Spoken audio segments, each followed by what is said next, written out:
Good evening students, आप लोगों का स्वागत है वोकैब सेशन में। थोड़ा ब्रेक होने के लिए माफ़ी चाहूँगा, लेकिन सिचुएशन कभी कुछ ऐसा बन ही जाता है कि आप लोगों के लिए थोड़ा-सा इरेगुलर अवेलेबिलिटी मेरी हो जाती है।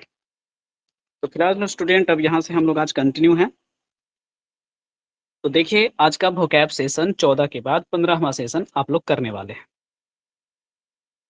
देखिए, तो डे 15 या सेट 15 आप करने वाले हैं। उसका पहला वर्ड आपके पास प्रोफेशन टर्म का क्या है? इक्विस्टेरियन है।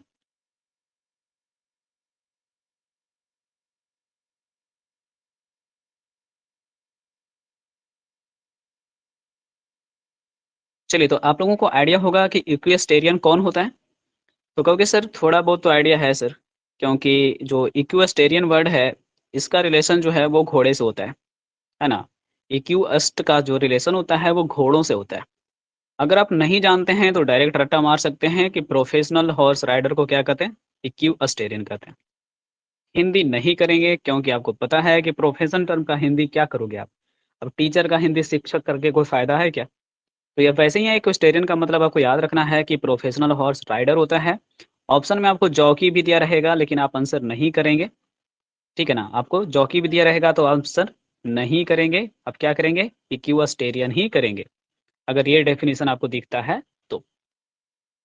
इसका रिलेटेड वर्ड आपके पास में कुछ नहीं है। Second word is ecologist. सबको पता है कि इकोलॉजी मतलब परितंत्र होता है, पारिस्थितिकी विज्ञान होता है।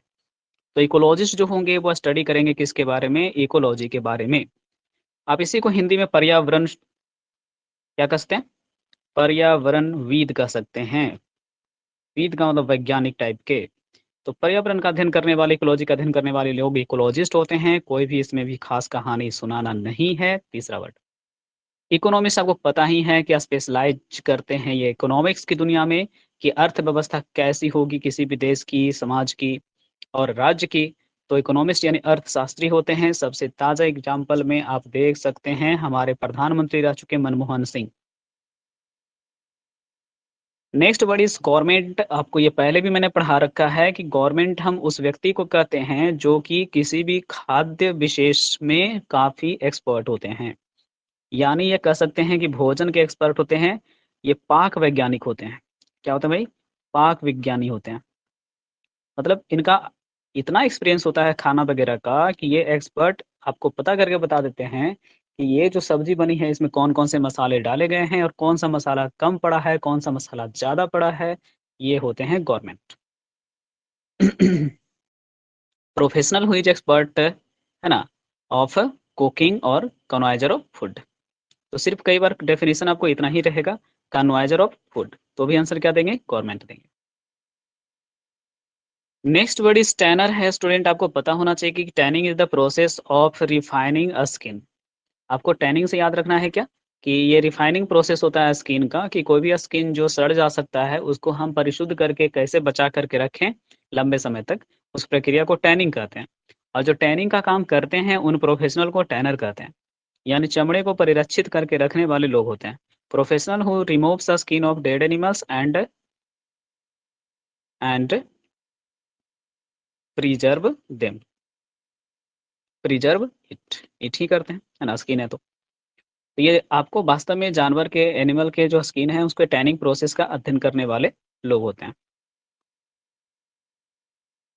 चलिए, नेक्स्ट वर्ड इज स्कल्प्टर। तो सबको पता है कि ये मूर्तिकार होता है। क्या होता है भाई? मूर्तिकार होता है। ठीक है, तो आपको डायरेक्ट याद रखना ही पड़ेगा। प्रोफेशनल टर्म है तो इसके लिए कोई कहानी ज़्यादा सुनाना मेरे को समझ में आता नहीं है।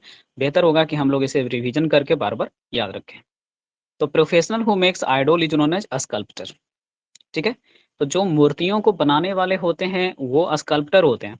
लेकिन एक व्यक्ति होता है ना कि पत्थर को काटता है पहले फिर उसको तराशता है, तो वो लैपिडिस्ट होते हैं। यहाँ पे देखो रिलेटेड वर्ड में लिखा हुआ है lapidist, one who cut precious stones. ये मूर्ति बनाएंगे जरूरी नहीं है, लेकिन ये पत्थरों को तराशने वाले होते हैं। ये पत्थरों को तराशते हैं। और जो आपके यहाँ पर थे, कौन थे? देखो भाई, स्कल्प्टर, ये मूर्तिकार थे। ठीक है, तो स्कल्प्टर जो होते हैं वो किसी भी चीज से मूर्तियां बना सकते हैं। जैसे आपका बाय द वे मान लेते हैं इस प्रकार से कि तांबे का, है ना, चांदी का, सोने का, इस तरह की चीज़ों का भी मूर्ति बना सकते हैं, लेकिन लेपिटिस्ट जो होते हैं वो सिर्फ़ और सिर्फ़ स्टोन्स को ही काट के मूर्ति बनाते हैं। लिंग्विस्ट जो होता है ये टीचर होते हैं, मैंने पहले भी सिखाया होगा आपको कि जो कॉलेज यूनिवर्सिटी में शिक्षक होते हैं, है ना? वो आपके क्या होते हैं? लिंग्विस्ट होते हैं। प्रोफेशनल और expert who can read, write और speak many languages is known as linguist. ठीक है? आप कहोगे सर तो आप इतना क्यों पढ़ा रहे हो, लिंग्विस्ट को इतना फ़ोकस क्यों कर रहे हो? क्योंकि देखो इसका एक रिलेटेड वर्ड होता है जो कन्फ्यूज़ करेगा और वो रिलेटेड वर्ड अगला स्लाइड में आपको मिलेगा। क्या चीज़? पॉलीग्लॉट। क्या मिलेगा? पॉलीग्लॉट। तो जो लिंग्विस्ट होते हैं वो एक्सपर्ट होते हैं और जो पॉलीग्लॉट होते हैं वो सिर्फ़ बोल सकते हैं। तो बहुत सारी बात भाषाओं को लिखने, बोलने, समझने, समझाने वाला लिंग्विस्ट होता है और सिर्फ़ बोलने वाला को पॉलीग्लॉट कहते हैं। देखो यहाँ लिखा हुआ है कि वन हू कैन स्पीक या one who speaks many languages. वो तो आप भी हैं ना, जैसे आप हिंदी भी बोल लेते हो, इंग्लिश भी बोल लेते हो, संस्कृत भी बोल लेते हो, उर्दू भी बोल लेते हो, तो आप भी तो पॉलीग्लॉट हो, लेकिन आप लिंग्विस्ट नहीं कहलाओगे क्योंकि आप उन सभी सब्जेक्ट को पढ़ा नहीं सकते हो। न्यूमिस्मैटिक्स जो होते हैं ये कलेक्ट करते हैं कॉइन का, प्रोफेशनल ये होते हैं और ये सिक्कों का कलेक्शन करके उनका अध्ययन वगैरह करते हैं और बस यही। Next word is seer, one who sees future of a country और पर्सन, जो किसी देश और व्यक्ति के भविष्य को देख करके बताने वाले होते हैं। आप इसी को भविष्य वक्ता भी कह सकते हैं, भविष्य वक्ता, ठीक है ना। और जितने भी इकोनॉमिस्ट वगैरह होते हैं ना उनको सीयर का भी संज्ञा दिया जाता है कि इनको पहले ही पता चल गया था कि आने वाले समय में रुपए का वैल्यू क्या रहेगा, नहीं रहेगा, आरबीआई की स्थिति क्या रहेगी और इन्होंने इसके लिए पहले से ही कुछ नीतियाँ बना रखी थी। तो जितने भी आपके इकोनॉमिस्ट होते हैं उनको कैसा होना चाहिए? सीयर होना चाहिए। One who see future of a country और पर्सन। चलो, अब इसका रिलेटेड वर्ड में है एस्ट्रोलॉजर होता है, जो ये आपके हाथ को देख करके आपके ग्रह नक्षत्रों के आधार पे आपके किस्मत और आपके आने वाले समय के बारे में बताता है। तो सीयर अलग हो गया, एस्ट्रोलॉजर अलग हो गया। ये तारों के आधार पे, ग्रहों नक्षत्रों के आधार पे आपके भविष्य को बताता है और सीयर जो होते हैं वह बस एक कैलकुलेशन के आधार पे चीज़ों को बताते हैं। Okay, next word is arbitrator. ये बहुत अच्छा वर्ड है। आप लोगों ने हिंदी में कहानी पढ़ी है क्या? पंच परमेश्वर। देखो कहानियाँ बहुत ही जीवन के लिए बहुत ज़रूरी चीज़ें हैं। हम लोग 7, 8, 9, 10 में जब थे ख़ास करके उस टाइम ही टाइम था हम लोगों के पास पढ़ने का। अब टाइम मिलेगा जानते हो कब? जब जॉब कर लोगे और जॉब वग़ैरह करने के बाद बाल-बच्चेदार, शादी-वादी सब कुछ कर चुके होगे ना और उसके बाद आराम चेयर में बैठोगे ना तब जाके मिलेगा। यानी कि आप उम्मीद करो कि कम से कम तो मिनिमम 20 साल बाद मिलेगा मौका। अब नहीं मिलेगा बीच में पढ़ने का मौका। बीच में इतने ही कोर्सेज़ पढ़ना, फिर सिलेक्शन लेना, फिर अपनी फैमिली को सेटल करना, घर-बार देखना, तब टाइम कम मिलेगा। तो देखो पंच परमेश्वर कहानी हम लोग पढ़े होंगे, है ना? 7, 8, 9, 10 में कभी। तो ये क्या होते थे कि 2 आदमी के बीच या 2 पार्टी के बीच किसी भी प्रकार के झगड़े का सुलझा करते थे। तो हिंदी में इसको पंच भी कहते हैं और मध्यस्थ भी कहते हैं। क्या कहते हैं भई? पंच भी कहते हैं और मध्यस्थ भी कहते हैं। हुँ। अब देखो ना हम भी कहानी पढ़ने में इतने शौकीन रहा करते थे कि हम 8, 9, 10 में नॉवेल पढ़ने के आदी हो गए थे और लगता है 8, 9, 10 के टाइम ही लगभग 8-10 नॉवेल पढ़ गए। लेकिन फिर क्या हुआ 11-12 में घर की ज़िम्मेदारियाँ आ गई और बस थोड़ा बहुत मैगज़ीन वग़ैरह पढ़ पाते हैं तो पढ़ पाते हैं और अब तो लगता है याद भी नहीं है पिछले 3-4 साल से कि कुछ पढ़े भी हैं। बस अब तो ऑनलाइन ही कुछ पढ़ लेते हैं तो पढ़ लेते हैं वाली बात हो गई। तो बहुत रेयर होता है ये मतलब रीडिंग क्वालिटी को मेंटेन कर पाना परिस्थितियों की वज़ह से। मर्शिनरी होता है भाई, हम तो इसको गाली के तौर पे आप लोग को पढ़ाते थे। याद करो मेरे स्टूडेंट अगर आप पढ़े हो मेरे से तब। क्या पढ़ाते थे आपको? भाड़े का टट्टू, ठीक है ना? भाड़े का टट्टू। मतलब ऐसा व्यक्ति जो आप पैसे दोगे तो आपके लिए कुछ भी काम कर सकता है। ऐसे ये मर्सिनरी कहा जाता है सोल्जर्स को। किसको कहा जाता है? मर्सिनरी सोल्जर्स होते हैं। कौन होते हैं भाई? सोल्जर्स होते हैं। बहुत आ रहा है ब्रदर्स डे का विश बाबा अभी तक। मैंने हम भी इतना लोगों को कर दिए हैं, आप सब रिप्लाई दे रहे हैं। तो मर्सिनरी किनको कहते हैं? सोल्जर्स को। A professional who work for you on the sake of money या a soldier who fight for others country और पर्सन हू पेज हिम। तो कोई भी सैनिक जिससे कोई दूसरा देश भी या व्यक्ति पेमेंट देगा तो वो उसके लिए काम करेगा, उसको भी मर्सनरी कहा जाएगा। भाड़े के लिए भाड़े पर काम करने वाला कोई भी व्यक्ति। कॉन्फेक्शनर बहुत अच्छा वर्ड है स्टूडेंट, पर प्रोफेशनल हु सेल स्वीट, ठीक है ना, तो इसको सीधे याद रखना है स्वीट सेलर। क्या भाई? Sweet seller.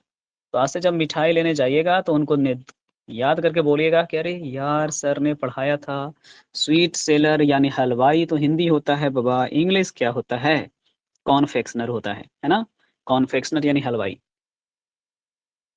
ठीक है, तो ये आज का वर्ड ऑफ द डे है। क्या भाई? वर्ड ऑफ द डे है कि हलवाई भले अंकल और चाचू तो याद थे हम लोग को, लेकिन कॉन्फेक्शनर उनका इंग्लिश याद करना है।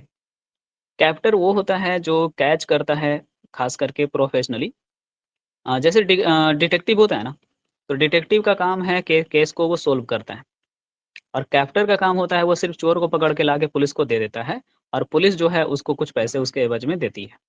तो जस्ट लाइक डिटेक्टिव, कैप्टर, पुलिस एक ही प्रकार के हैं, लेकिन थोड़ा थोड़ा अंतर है। पुलिस अपॉइंट की जाती है गवर्नमेंट के द्वारा, डिटेक्टिव हायर किए जाते हैं आपके रा अधिकारी वगैरह जो होते हैं वो खास करके, और कैप्टर तो कोई भी हो सकता है। आया होगा तो नंबर वन में डाला है। नंबर वन डालिए 79 0 21 16। 79 0। हम्म।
चलिए कंटिन्यू रहिएगा आप लोग।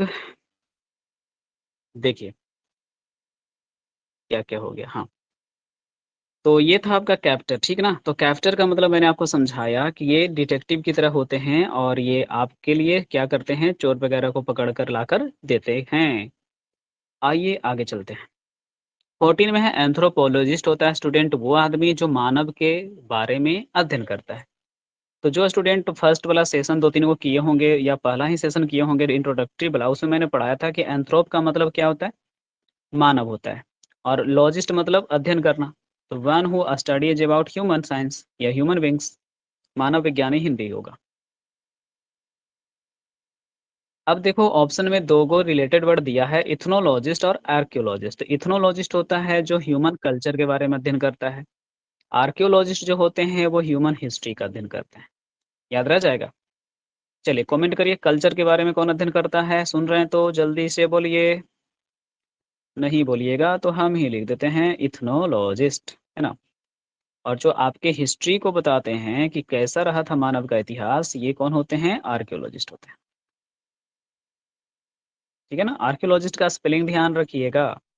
बस इतना ही याद रखना है, ARCHAU, है ना। CH के बाद AEOLOGIST।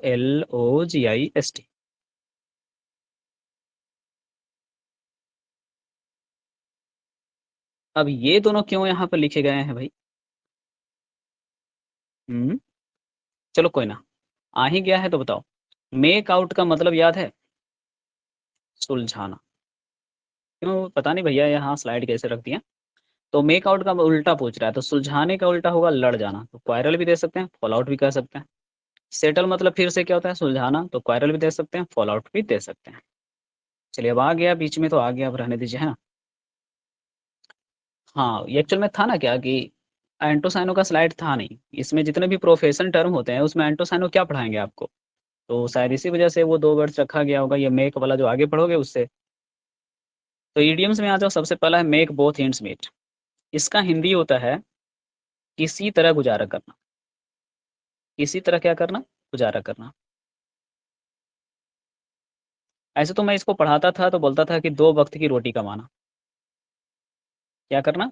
2 वक़्त की रोटी कमाना, क्योंकि यहाँ पे बोथ वर्ड का यूज़ है। तो वही बात हुआ कि 2 वक़्त की रोटी कमाना। इसी को आप लोग कमेंट में जब 2 जून आता है, तब आप लोग कमेंट में और मीम्स बनाते हो ना, कि आ गया जून भई, अब तो 2 जून की है ना, रोटी लोग कमाने के लिए निकलेंगे घर से। तो 2 वक़्त की रोटी कमाना या 2 जून की रोटी कमाना भी इसका सेंस होता है। और इसका सेंस यही होता है स्टूडेंट कि आप जितना कमाते हो उतना में गुज़ारा करके रखो। ओके, आगे। Make neither head nor tail. ना तो मुझे इसका सिर समझ में आ रहा है, ना इसका मुँह समझ में आ रहा है। यानी कि आपको जस्ट लाइक मान लो कि मम्मी ने स्वेटर बुनते समय ऊन का जो होता है ना गोल, उस ऊन के गोले को सुलझाने के लिए कहा, तो मम्मी को कहते मम्मा हमसे नहीं होने वाला, क्योंकि मुझे ना इसका सिर दिख रहा है ना टेल दिख रहा है, ये स्टार्ट कहाँ से होता है एंड कहाँ से होता है, कुछ आइडिया नहीं चल रहा। इसका मतलब नॉट टू अंडरस्टैंड। इसी को हिंदी में कहते हैं कुछ भी समझ में ना आना।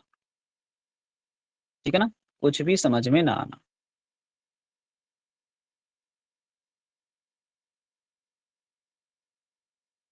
तो अगला वर्ड क्या है? देख लो। Make a clean breast of. देखो, अपना छाती पे आप जब अपना हाथ को बंद करके, मुट्ठी बंद करके स्वीकारते हैं कि ठीक है मैं स्वीकार करता हूँ, या अपनी हथेली को आप अपनी छाती पे रख करके कहते हैं कि हाँ मैंने गलती किया था, वही हुआ make a clean breast of. यानी इसका क्लीन का मतलब क्या हो गया? साफ। एक बार और लिख दो, साफ। साफ साफ स्वीकारना कि हाँ ठीक है मैंने ही गलती की थी। इसी को बोलते हैं कॉन्फेस करना। तो अपनी गलती को जब हम अपने दिल से स्वीकार लेते हैं तो वही होता है make a clean breast of, यानी स्वीकार लेना। तो ब्रेस्ट मतलब छाती से, याद रखना भाई, आपके लिए हेल्पफुल होगा। देखो ये अच्छा है। मेक अमेंड का हिंदी होता है, देखो अमेंडमेंट यानी संशोधन तो पढ़े हैं ना। अब संशोधन कब करेंगे हम? जब झगड़ा होगा। नहीं, तो मेक अमेंड का मतलब ही हो रहा है कि मुआवजा भरना, क्षतिपूर्ति करना। कि ठीक है बाबा, मेरी वजह से अगर कुछ हुआ है आपको डैमेज, तो लाइए कितना रुपए का डैमेज हुआ हम भर देते हैं। इसी को हिंदी में कहते हैं क्या? क्षतिपूर्ति करना। To compensate. Make no bones about. कहना क्या है? देखो भाई, हम नहीं चाहते हैं कि आज के बाद कोई मेरे घर में हड्डी फेंके, हम भी तुम्हारे घर में कुछ नहीं फेंकेंगे। कहने वाला क्या बोल रहा है? कि हम आज से कुछ भी नहीं चाहते हैं इधर-उधर की बातें। तो मेक नो बोन अबाउट का मतलब होता है कोई विवाद का कारण ना छोड़ना। कोई हड्डी किसी के घर में नहीं फेंकेगा, यानी कोई विवाद का कारण ना छोड़ना। कोई विवाद का कारण ना छोड़ना। मतलब ऐसा कुछ बोलना ही नहीं जिससे झगड़ा हो, है कि नहीं? चलो तो क्या होगा? Free from debate, candid, frank. Free from debate बोलो, या तो कैंडिडली बात करना, फ्रैंकली बात करना। Make the best of a bad bargain. ये कहानी अब तो सुनाना ही मेरे को पड़ेगा आपको। देखो यहाँ से क्या, बैड का मतलब बुरा, बार्गेन मतलब समझौता या सौदेबाजी, और मेक द मोस्ट का मतलब हो गया 100% क्या? प्रॉफिट। जिस बिजनेस को आप कहते हो कि इससे खराब तो कोई दुनिया में बिजनेस नहीं है, कोई आदमी उसी बिजनेस को करके 100% क्या कमा लेता है? प्रॉफिट कमा लेता है। चलिए पहले कमेंट करिएगा, आप लोग फ्री हैं ना? ज़्यादा नहीं, 9:10 तक फ्री हैं आप लोग? यस या नो? अरे! हम अकेले पढ़ा रहे हैं क्या? अच्छा ठीक है, थैंक यू। अब देखो, जो फ्री हो तो वो ज़्यादा समझ में आएगा आपको।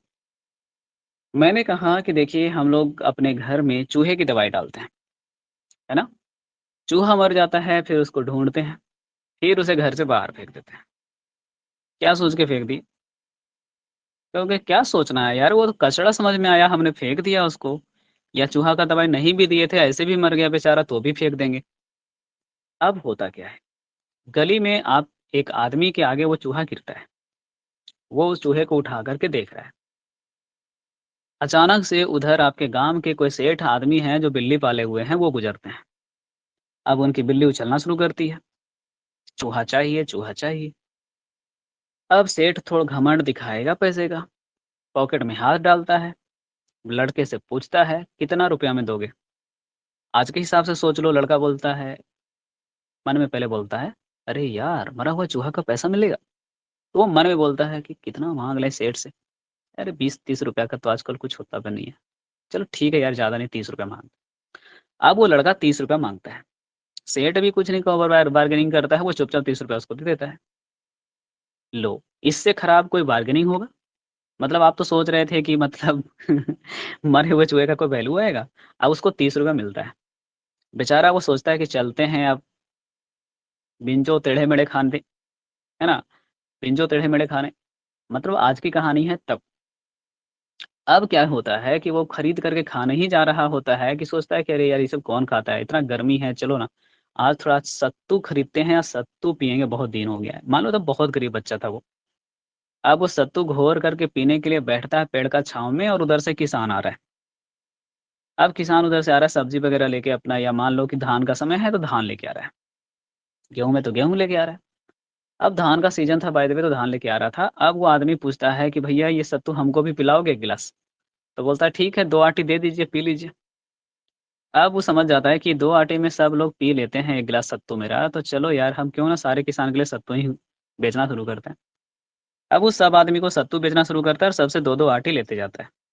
अब जो 2-2 आटी ले रहा है मतलब नेवारी, उस नेवारी या आटी से वो फिर धान को अलग कर लेता है, फिर उसका चावल बना लेता है, अपने लिए खाने के लिए यूज़ करता है, वो तो ठीक है।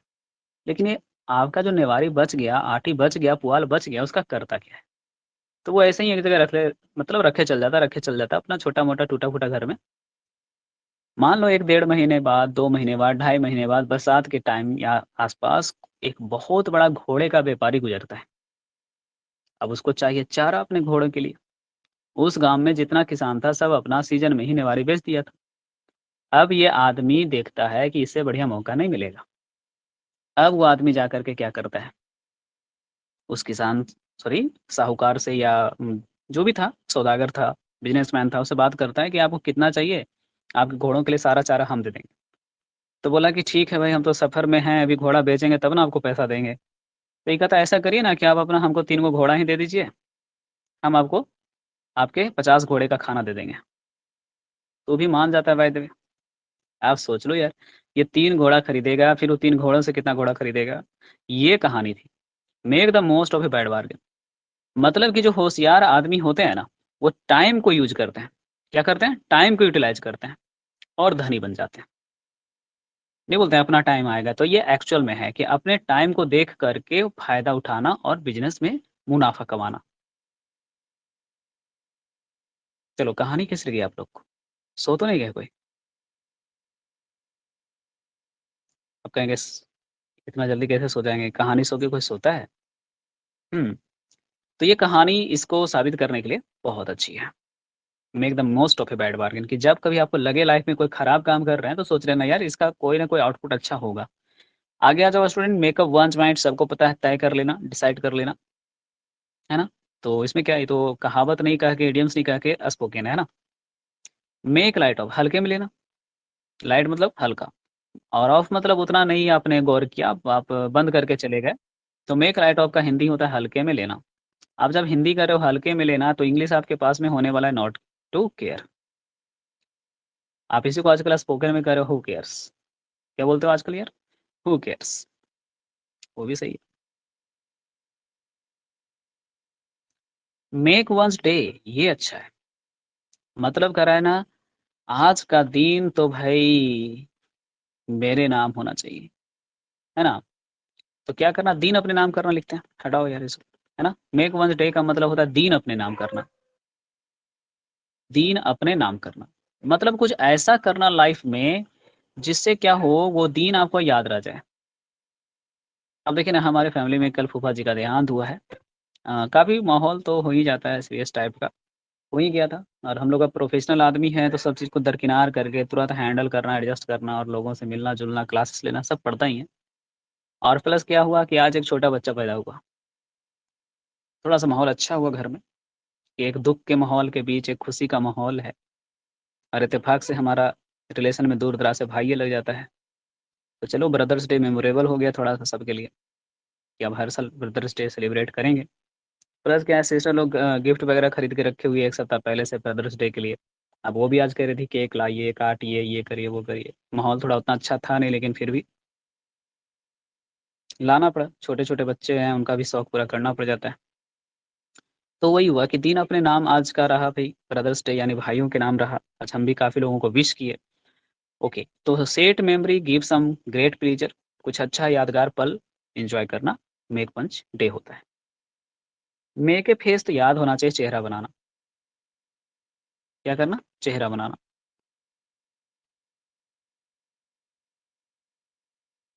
इसी को हम लोग पढ़ाते हैं मुँह लटकाना। गाँव में क्या बोलते हैं? मुँह लटका करके बैठा हुआ है, देखो ना जा करके चेहरा बना के बैठा हुआ है। इसी को बोलते हैं ग्रीमेस, है ना? तो इसको हम लोग जब याद कराते थे तो ग्रीमेस द फेस याद कराते थे, चेहरा बनाना। वही चीज़ यहाँ पर है make a face. Make a fun of someone, ये तो ऐसे ही पता चल रहा है मज़ाक उड़ाना, है ना? ए फन ऑफ समवन का मतलब क्या हो रहा है? मज़ाक उड़ाना। तो किसी के चेहरे पर जा करके उसकी खिल्ली उड़ाने के सेंस में होता है मज़ाक उड़ाना। Make a fun of someone. Make believe, ये तो सबको पता है कि बस मान लेते हैं, है ना? मान लेते हैं।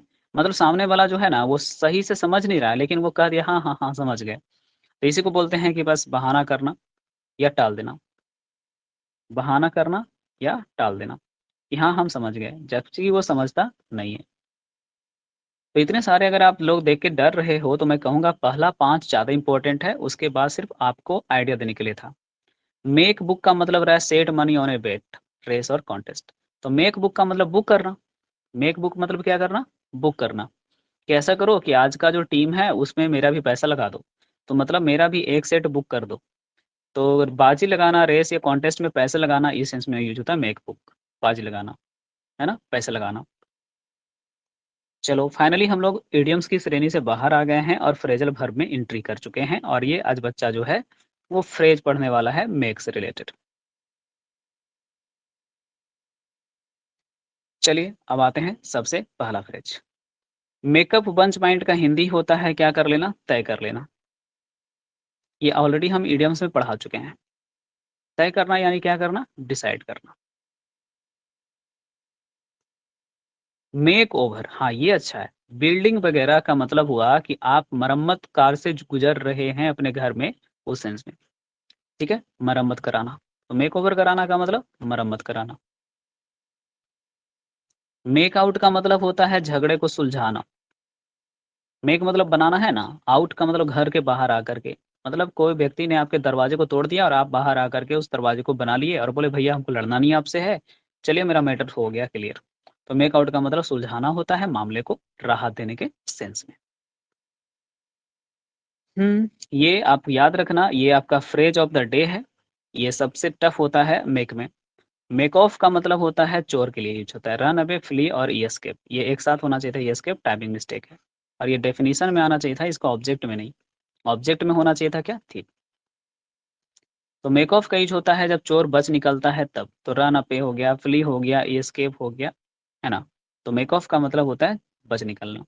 वैसे ज़्यादा यूज होता है ना कि इसमें आदमी क्या करता है ना, चोरी की गई सामान, चोरी की गई गाड़ी में भाग जाना होता है।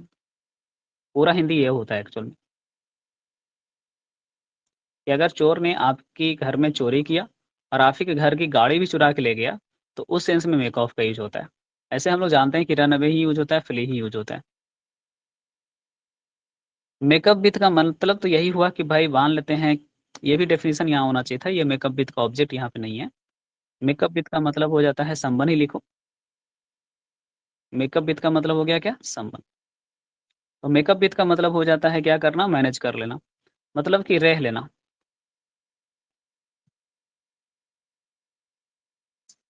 अरे यार!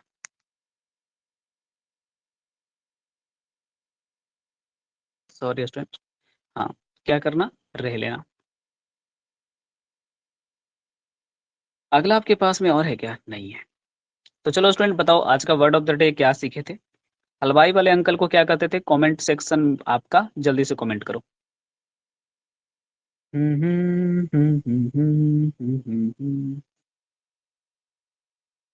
किन्हीं को याद नहीं आया। कॉन्फेक्शनर बोलते थे यार। हलवाई अंकल को क्या बोलते थे? कॉन्फेक्शनर बोलते थे, ठीक है। ठीक है, याद है कुछ लोगों को। ओके, अब मुझे बताओ, जो कहीं भी आपको दिखाई पड़े घुड़सवारी करते हुए प्रोफेशनल आदमी, तो उसको क्या कहते थे? आज का पहला वर्ड था, ई से स्टार्ट होता है। कमेंट्स करो जल्दी से।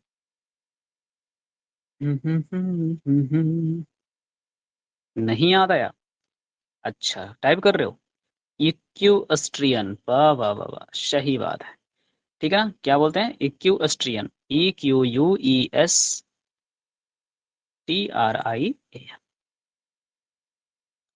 ओके, ये भी अच्छा है। तो इसी तरह से आपको जो वर्ड अच्छे लगते हैं आप उसको अपनी ओर से वर्ड ऑफ द डे करके डायरी में नोट कर लेना, डायरी ले लेना, मैं बार बार कह रहा हूँ। अब यहाँ से देखो क्या है, प्रोवर्ब ऑफ द डे है, a journey of 1000 miles with a single step. मतलब क्या है ना, 1000 मील की दूरी भी आपके एक छोटे से कदम से ही तो शुरू होती है। मतलब how ever difficult task it will solve by one step, है ना। काम कितना भी मुश्किल हो, जब उसको सोल्व करेंगे तो हम उसी कलम से सोल्व करेंगे ना, जिससे हमने 1000 क्वेश्चन पहले भी बना रखे हैं। या उसी दिमाग से ना सोल्व करेंगे जिस दिमाग ने लाखों क्वेश्चन पहले बना रखे हैं। तो वही बात है कि कभी भी जब आपको ढेर सारा काम होता है ना, तो प्लानिंग करो कि हमको करना पहले कौन सा काम है, फिर उसी से लिंक करके सारे काम करते चल जाओ। तो स्टेटस में डाल देना अगर अच्छा लगे तो ये डालना, सिर्फ ये मत डालना एक्सप्लानेशन। क्या याद रखेंगे? Journey of 1000 miles start with A single step. यहाँ पे स्टार्ट छूट गया है तो स्टार्ट डाल लीजिए। चलो स्टूडेंट, फिर से एक बार रिवीजन करते हैं। इक्वेस्टेरियन होता था जो जब का प्रोफेशनल हॉर्स राइडर होता था। इकोलॉजिस्ट इकोलॉजी के बारे में अध्ययन करते थे। इकोनॉमी के बारे में अध्ययन करते थे, इकोनॉमिस्ट। गवर्नमेंट आपका भोजन का एक्सपर्ट होते हैं। टैनर होते हैं जो चर्म शोधन करने में काम करते हैं, चमड़े को परिरक्षित करने वाले लोग होते हैं। स्कल्प्टर किसी भी प्रकार की चीजों से, मटेरियल से मूर्तियां बना सकता है। लैपिडिस्ट ओनली स्टोन से मूर्तियां बनाता है। लिंग्विस्ट कई भाषाओं का जानकार और टीचर टाइप के लोग होते हैं। पॉलीग्लोट हम सब लोग हैं जो कई भाषाएं बोल लेते हैं। न्यूमिस्मेटिक सिक्कों का अध्ययन करने वाला होता है। सीयर जो होते हैं वो आने वाले समय को महसूस करते हैं, कैलकुलेट करते हैं। जबकि एस्ट्रोलॉजर आपके हाथों की लकीरों और आपके ग्रह नक्षत्रों को देख के भविष्यवाणियां करते हैं। आर्बिट्रेटर जो होते हैं, पंच होते हैं, दो लोगों के बीच के मामले को सुलझाते हैं। मर्सिनरी पैसे पर काम करने वाले सैनिक होते हैं। कॉन्फेक्शनर हलवाई वाले अंकल होते हैं। कैप्टर किसी भी व्यक्ति के लिए चोर वगैरह को पकड़ के लाकर देने वाला व्यक्ति होता है। एंथ्रोपोलॉजिस्ट मानव के बारे में अध्ययन करता है। इथनोलॉजिस्ट मानव की कल्चर का अध्ययन करता है। और आर्कियोलॉजिस्ट मानव के इतिहास का अध्ययन करता है। चलो स्टूडेंट, ऑप्शन नंबर क्या होगा? एक का प्रोफेशनल हॉर्स ड्राइवर। बहुत अच्छा, ऐसे ही चाहिए answer. Equestrian is the answer, है ना, डी। चलो सेकेंड का आंसर कमेंट करो भाई। One who cut precious stone to make idols. Precious stone cut कर रहा है, प्रेशियस स्टोन, लैपिडिस्ट। चलो बहुत अच्छा। Next, an expert of many language. Expert of many language सामने सामने है, सी। चलो बहुत सी भाषाओं का जानकार होता है ये। One who work for the sake of money. One who work for the sake of money, mercenary. One who collects coins, न्यूमिस्मेटिस्ट। चलिए, तो सेशन में काफ़ी कम चीज़ें आपको मैंने है जो कि एक्सप्लेन ज़्यादा करके समझाई हैं, फिर भी चीज़ें आपको समझ में ज़्यादा आई हैं। इसका मतलब आपका दिमाग काफ़ी अच्छा है। बताओ, make the most of a bad bargain कहानी मैंने सुना दिया था स्टूडेंट। कहानी तो मैंने सुना दी थी, अब देखते हैं कितने को याद है। रजनी, निशा, मीनू, अमन, एनीवन एल्स हियर? चलो नहीं, आंसर सी। कोई बात नहीं। और कोई नहीं बता रहे? अभिषेक भैया भी आ गए, चलो थैंक यू अभिषेक जी। आगे क्या है? तो कुछ नहीं है, एडवर्टाइजमेंट एडवर्टाइजमेंट एडवर्टाइजमेंट। ठीक है, तो कल 25 है, यानी 25 आपका मई है। कुछ नए बैचेज हैं फाउंडेशंस वाले। इंग्लिश ग्रामर 9 बजे सुबह, 4 बजे शाम में। अमन करे बहुत लंबी कहानी थी, कहानी लंबा मैंने किया था समझाने के लिए। चलिए, लंबा टाइम लगाए नहीं ना हम लोग। 9:10 तक आप लोग को बोले थे, सॉरी 10:10 तक ना, 10:08 हुआ है। तो ठीक है, थोड़ा सा ध्यान मेरे फाउंडेशन बैचेज पे देना है आप लोग को तो दे दीजिएगा। और ऑनलाइन वाला जो बैच आने वाला था सुबह 7 बजे वाला, उसको 30 तारीख से स्टार्ट कर रहे हैं। क्योंकि उसकी इंक्वायरीज भी अभी कम है, और प्लस ऐप पे हमको रिचार्ज वगैरह करना है थोड़ा, ड्रीम लाइफ पे उसका रिचार्ज ऑफ हो गया है।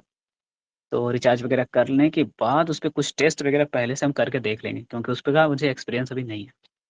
तो उस पे ऑनलाइन स्टार्ट करेंगे 30 तारीख से। ठीक है? तो चलिए फिर मिलते हैं आप लोग के वोकैब सेशन में कल।